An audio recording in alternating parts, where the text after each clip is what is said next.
கலைஞர் ஐயா அவர்களை பேர் சொல்லி சொல்றாங்க. ஆனா கலைஞர் ஐயாவை எவ்வளோ பெரிய மூத்தவர்களாக இருந்தாலும், எவ்வளோ பெரிய எழுத்தாளர்களாக இருந்தாலும், இல்லை எவ்வளோ பெரிய ஃபீல்டில் பதிவிட்டிருந்தாலும் பேர் சொல்கிறதுக்கு யோசிப்பாங்க. அப்படிப்பட்ட கலைஞர் ஐயாவோட பேரை எவ்வளோ ஒரு பாரம்பரியமான, எவ்வளோ ஒரு மேலிடமான சட்டமன்றத்தில் வந்து அவருடைய பேரை வந்து சொல்கிறாங்க.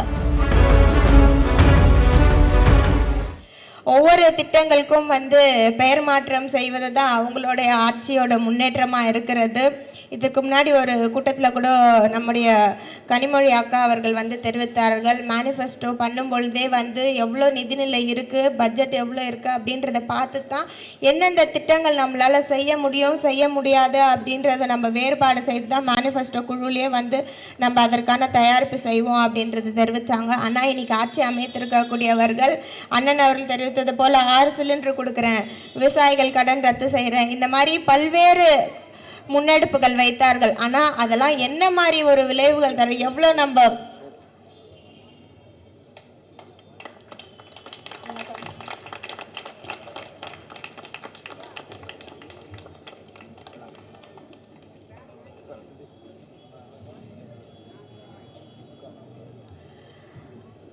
என்ன திட்டங்களை கொண்டு வந்தோம் அப்படின்றதே அவர்களே நினைவில்லை. இன்னைக்கு சட்டமன்றம் நடக்கிறது.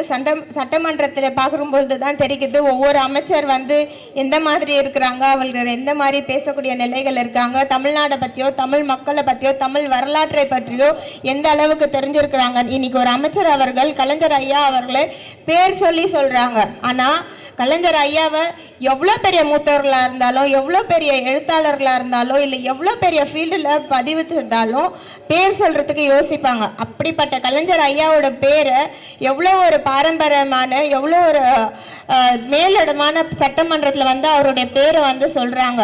அதுவே அவர்களுக்கு தவறு என்று தெரியாதவர்கள்லாம் இன்றைக்கு அமைச்சராக இருக்கக்கூடிய நிலையில் இருக்கிறாங்க.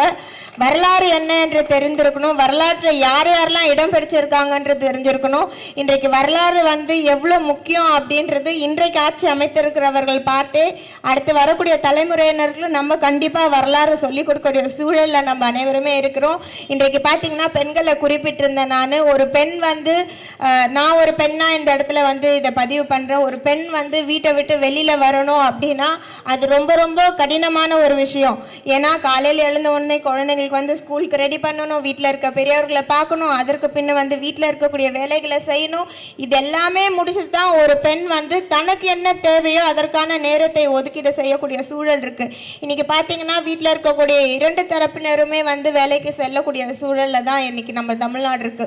அப்படி இருக்கும் பொழுது பேரண்ட் 2 பேருமே வேலை செய்யும், உமன் எல்லாருமே வெளியில வந்திருக்காங்க. ஆனால் இந்த பெண்கள் தைரியமா வெளியில வரக்கூடிய சூழலை ஏற்படுத்தியது, பெண்கள் தைரியமா தனக்கு என்ன தேவையோ அதை செய்யக்கூடிய நிலை ஏற்படுத்தியது திராவிட முன்னேற்ற கழகம், நம்முடைய கழக தலைவர் முத்துவேல் கருணாநிதி ஸ்டாலின்.